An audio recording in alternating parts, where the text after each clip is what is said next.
Kapayapaan sa inyo mga pamana! Kumusta kayo? Bago tayo magsimula ay may itatanong lamang ako. Kilala niyo ba kung sino ang nagtuturo ng mga salita ng Diyos sa tuwing may pagsamba? Walang iba kundi ang ating mga mahanaim. Sino naman ang tinatawag na tagapayo o silang dumadalaw kapag may kapatid na nanghihina o kaya ay may sakit? Ang tawag sa kanila ay mga abiser. Ang mga mahanaim at abiser ay ang lingkod ng Diyos na pangunahing nagmamalasakit at nag-aalaga sa kapatiran ng iglesia. Sa kwento natin ngayon, makikilala natin ang isang mabait na babae na tumulong sa isang lingkod ng Diyos. Alamin natin kung paano siya pinagpala ng Panginoon. Ang pamagat ng ating kwento sa araw na ito ay ang mabuting babaeng Sunamita. Ikalawang Hari, Kapitulo 4, versikulo 8 hanggang 17. Noong unang panahon, may isang babaeng nakatira sa Sunem. Isang araw, dumaan sa kanilang bayan ang lingkod ng Diyos na si Eliseo. Inanyayahan niya itong kumain sa kanilang bahay. Mula noon, tuwing dumaraan si Eliseo sa Sunem, lagi na siyang dumadalaw at kumakain sa kanila. At sinabi ng babae sa kanyang asawa, "Alam kong si Eliseo ay lingkod ng Diyos. Gawan natin siya ng maliit na silid para kapag dumaraan siya dito ay may mapagpapahingahan siya." Kaya gumawa sila ng isang maliit na silid at nilagyan ito ng higaan, mesa, upuan at ilawan upang maging komportable si Eliseo. Nang makita ni Eliseo ang kabutihan ng mag-asawa, natuwa siya. Gusto niyang pasalamatan sila. Tinanong niya kung may maitutulong siya sa kanila. Pero wala silang hinihingi. Gayunman, nalaman ni Eliseo na matagal ng pangarap ng mag-asawa ang magkaroon ng anak. Kaya sinabi ni Eliseo, "Sa susunod na taon, sa ganitong panahon, magkakaroon kayo ng isang anak." Nagulat ang babae dahil hindi niya inaasahan ang balitang iyon. Pero naniwala siya sa pangako ng Diyos. At pagdating ng tamang panahon, tinupad ng Diyos ang kanyang pangako. Nagkaroon sila ng isang malusog at masayang sanggol.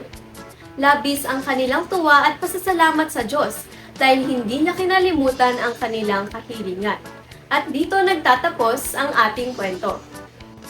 Ang kwento ng mabuting babaeng Sunamita ay nagtuturo sa atin na nalulugod ang Diyos kapag tinutulungan natin ang kanyang mga lingkod.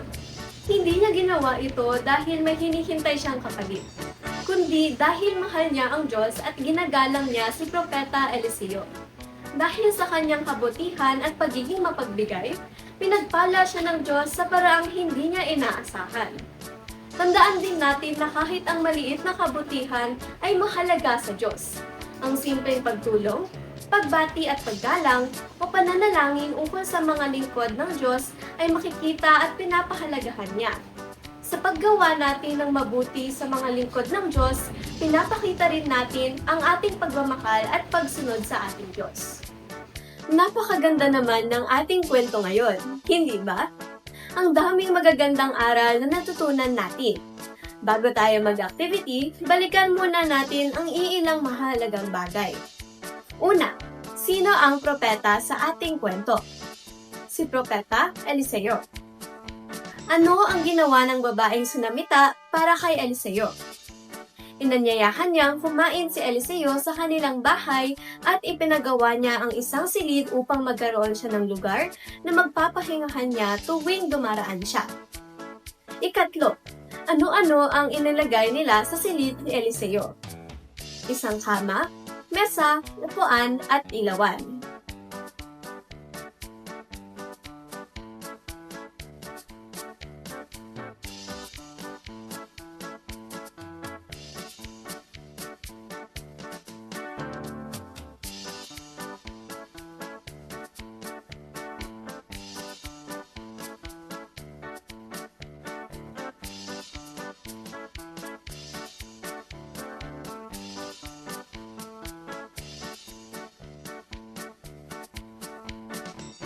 Ang silid ni Eliseo.